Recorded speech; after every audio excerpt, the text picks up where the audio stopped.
optional hold point. Hey there, Greg from Greg View World. Thanks so much for joining me today. Unless you've been hiding under a rock, you probably have observed that private industry is throwing things up into space. Rockets with things attached to them like people and satellite and cargo and whatnot. It's pretty exciting times. I mean, really, it used to just be NASA and governments. Now, private industry all over the world just says, hey, I've got a rocket. I've got a jillion dollars. Let's just do this thing. And notably, one of those places is SpaceX, which is down here in southern Texas. I'm not going to go into not going into that. Let's just not do that. Anyway, recently, Kym and I decided we'd like to go see one of their launches. By the way, I just read was officially changed their name from Boca Chica rocket facility to Starbase, and it's an official Texas city. Starbase, Texas is where you go if you want to see this, if you're in Texas. Otherwise, you have to go to Florida or California, I believe. All right. So anyway, Kym and I wanted to go see this, and we asked around, where do you go? Where do you go if you want to see this? The two answers we got were the Isla Blanco Beach, which is a park at the very south end of South Padre Island, or Highway 48, which is adjacent to the facility as you're driving toward South Padre Island. We immediately chose plan 1A, the Isla Blanco Beach, because pulling up on a freeway just off on the side of the shoulder in our little car didn't seem particularly safe or pleasant to me. So we said, well, we'll go to the Isla Blanca Park. A couple things about that. It's like a $12 to get in. You don't know how crowded it's going to be. You don't know if there will be parking. You don't know if you're going to be able to find a seat, or you have to bring your own seat, or what it's going to be like. I just wasn't sure about that. But we still thought, well, let's do it. We'll put a couple chairs in the car. We'll try it out. We'll get there early. We'll make a day of it and bring an umbrella and bring a wagon and do all that stuff. And then the evening before we left, Kym saw something on the worldwide internet that said, hey, you can actually take a boat out to watch this. When I say take a boat, I mean there are local charters that take you out to see the dolphin or to see the Port of Brownsville. They'll also take you on a boat to see, it turns out, a launch. And we thought, well, surely they won't have space available. This is tomorrow morning. And, we contacted the boat people. They said, yes, we have space.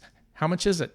Well, surely it's $120. No, it's $40. $40 per person, which to me, I don't know about your budget, that's pretty cool. And if you look at the map here, let's review again the ways that you can watch this launch. You can go to Highway 48, which is well outside the 4-mile perimeter. And, it'd be good if you could get closer. Or you can go here to the aforementioned Isla Blanca State Park. You can go to the ocean if you have a boat, but that would likely be a little choppy, especially if you're trying to take video. Or you can use the intercoastal, which has a little more coverage from the open sea, and you can scoot right on up to that 4-mile perimeter. So we thought that's the way to do it. The next day, rather than getting there super early to be able to get into Isla Blanca Park, or get there super early to find a spot to pull up on Highway 48, we just kind of rolled in there 2 hours before. Pull up to this restaurant whose name I can't remember, but I'm showing it here right now, I'm sure, and just chill out and have ourselves a beer and have ourselves a burger. And I have to say, the service, we've gone to this place several times. The service and the food is actually pretty good. And it's you face the marina, and you meet some nice folks. We met some nice folks, actually, from Amarillo, and they were very pleasant to talk to. And when it was time, conveniently, we could just walk from our place where we were eating over to the place where we were boating, which is about a 50-yard walk. The seating is not reserved, so if you want a particular seat on the top or the bottom or whatever, the front or the back, then you're going to want to get there a little early. But we got there like 10 minutes before they boarded, and we got a seat up top, which is where we wanted to be, and it was just fine. So it takes about, half an hour for this little boat to get out to the area, which is right there. I'll show you where the edge of the circle is on the map before you go into what they call the South Bay.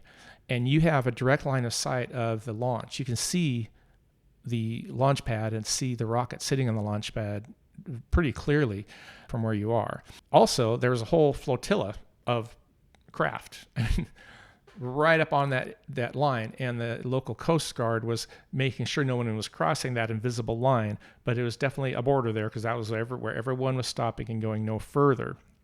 I should also mention that the fine people on the boat were playing through the audio, the live broadcast of the countdown. So we knew what was going on. We knew how far the countdown was. We knew if it was a go or a no-go. So it was an interesting and pleasant way to experience it.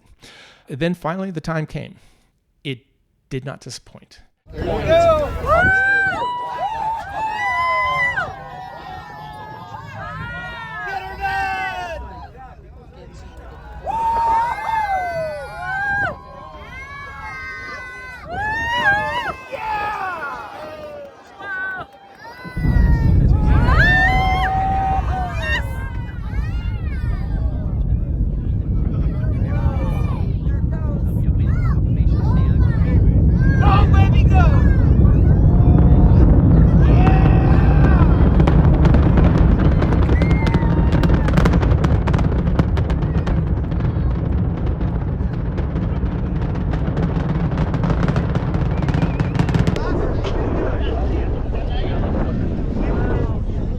That was amazing. That was better than I thought it could be. That was amazing. Was that not amazing? Yes.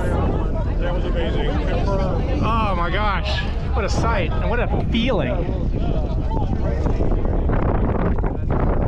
It is not hyperbole to say it's astounding. The visual aspect of it, the temperature changes, the rumbling, the everything. It's an amazing experience.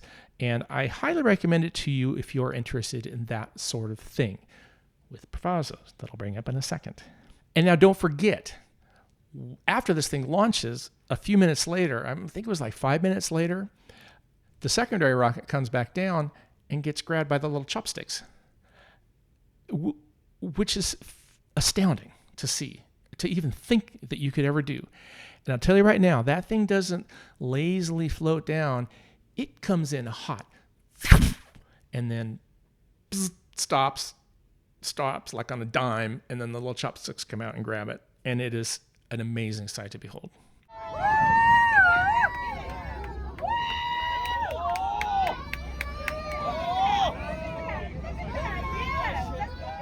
In no way was I disappointed with that experience. It was an amazing experience. However, I have to say I would be remiss as a nature lover and a bird lover if I didn't mention that it is clear that this is impacting their environment. Now, I'm not even going to go into a diatribe about whether they should or shouldn't be doing this, or whether the location is correct or not. I don't even really know anything about where you can have a launch facility. I assume it has to be remote, so you're not blowing up homes. I assume it has to be near water for recapture and recovery purposes. I assume it has to make economical sense. I was really shocked, even in the midst of this amazing technological man-made feat, at the thousands and thousands of birds that were obviously disturbed by this. And it's kind of, did they have to put it right on a nature? It's right on a nature reserve. So that's all I'll say about that. I know that there are many things being said about this particular company and what they're doing, and many things are being said about the need to have this sort of a space exploration. Personally, I think we do need to have that sort of space exploration. I think it's important for humans to do that. Do we need to do it in the middle of a nature reserve? I don't think so. I don't know. Anyway, there's that. But I'll wrap this all up by saying, if you do want to see this, and I did want to see it, absolutely, the way to do it, I think, is the way that I've just described. I hope you enjoyed this. I'm planning on doing more. I'm sort of getting back into this. And I would love your support. So a like and subscribe would be great. A comment or two. You can comment any way you want. I don't care if you're snarky. Be snarky. I'd appreciate it if you were nice. That would be nice if we could all play nice. But, any comments are welcome. Thank you so much, and have a great day. To Starbase, how's everything going in Hawthorne, Chris? Everything is looking good. The crowd eagerly followed that ascent and now watching the booster coming back. So as you can see on the left-hand side of your screen here, that is ship continuing. That's a great view of ship continuing on its way to space. They're looking